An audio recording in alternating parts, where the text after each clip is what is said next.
Now, JLS band member Orisha has spilled the beans on how he managed to perfect the art of snogging.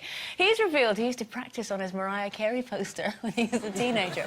Were you as experimental as that? How did you practice your kissing? I had to practice on my David Cassidy poster. Yeah. Mine was my Morton Harkett poster. Your Morton Harkett? Yeah. Oh, that shows the difference in our ages, doesn't it?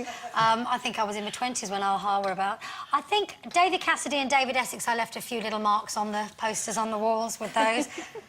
But I practised kissing with my friend Danielle at school. We round at her house one night, and Mum and Dad were in the living room, and we like playing camps in the dining room. We put like a sheet over the dining chairs, and we got under there, and we were just mucking about. And there was this boy that I liked called Lee, and there was this boy that she liked, and it was his friend. I can't remember his name. But I said, I wonder what it'd be like to kiss him, and we just started going into this like role play thing, and she started talking like, should I be Lee? I don't even know how it happened.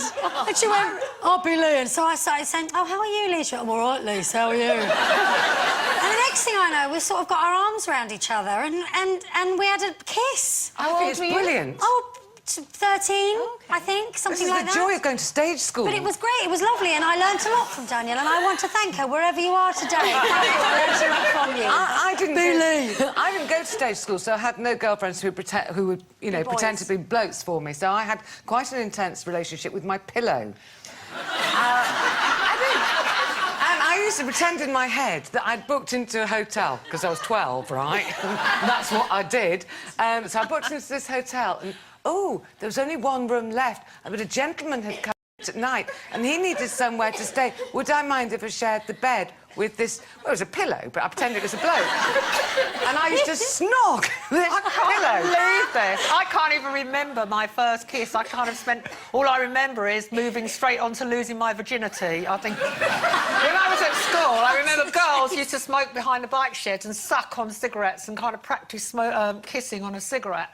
But they must have been rubbish snobs. This weird thing about licking a photo, when I first had a column in a national newspaper years and years and years ago, I was very thrilled. My picture was on the top of the column, and the first letter I got, from a reader, and he said, Dear Janet, I've got a thing about you. I like to lick your picture every day.